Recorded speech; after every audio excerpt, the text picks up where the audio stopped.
शिव जी ने क्यों किया सुदामा का वध, क्या आप जानते हैं?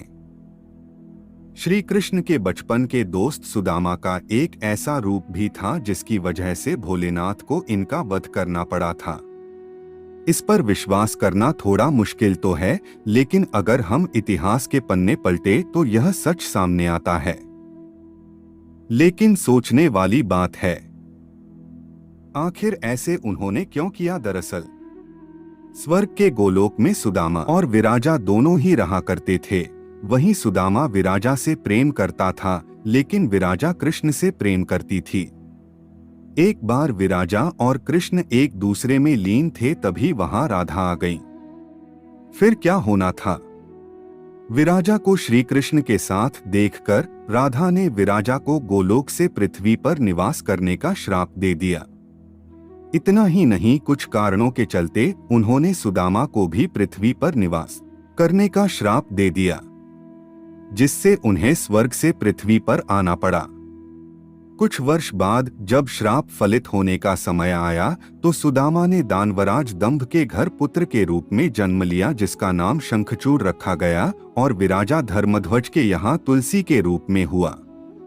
इसके बाद राक्षस राजदंभ का विवाह तुलसी से हो गया। शंखचूर्ण माता तुलसी से विवाह के बाद उनके साथ अपनी राजधानी वापस लौट आए। बता दें, शंखचूर्ण को ब्रह्मा जी से वरदान मिला था कि जब तक तुलसी तुम पर भरोसा करेंगी तब तक तुम्हें कोई जीत नहीं पाएगा। इसके साथ ही उन्होंने शंखचूर्ण को रक्षा के लिए एक सुरक्षा कवच भी दिया गया था।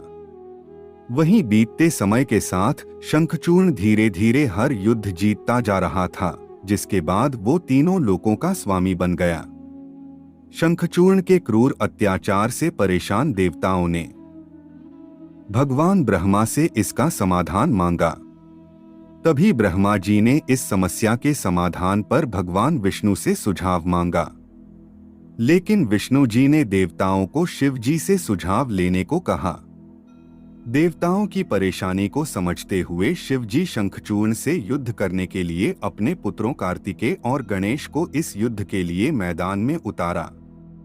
इसके बाद भद्रकाली ने भी अपनी विशाल सेना के साथ शंखचूर्ण से युद्ध किया, लेकिन शंखचूर्ण पर भगवान ब्रह्मा के वरदान के कारण वध कर पाना काफी मुश्किल हो गया था, और आखिरी में भगवान विष्णु युद्ध के दौरान शंखचूर्ण के सामने प्रकट हुए और उनसे उनका कवच मांगा, जो उन्हें ब्रह्मा जी ने दिया था।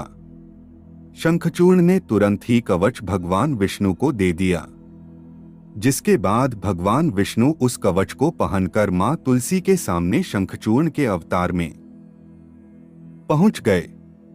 उनके रूप को देखकर मां तुलसी ने उन्हें अपना पति मानकर उनका आदर सत्कार किया, और इनके कारण मां तुलसी का पतिव्रता नष्ट हो गया। पत्नी तुलसी की पतिव्रता में शंखचूर्ण की शक्ति बसी थी।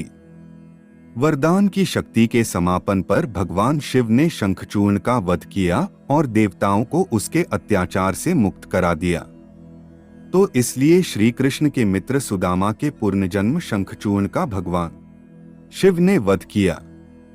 आपको बता दें, माता तुलसी ने भगवान विष्णु को श्राप दिया कि वह अपनी पत्नी से अलग हो जाएंगे। राम के अवतार में भगवान सीता माता से अलग होते हैं, वहीं भगवान को पत्थर का होते देख सभी देवी देवता में हाहाकार मच गया। फिर माता लक्ष्मी ने तुलसी से प्रार्थना की, तब उन्होंने जगत कल्याण के लिए अपना श्राप वापस ले लिया और खुद जलंधर के साथ सती हो गई।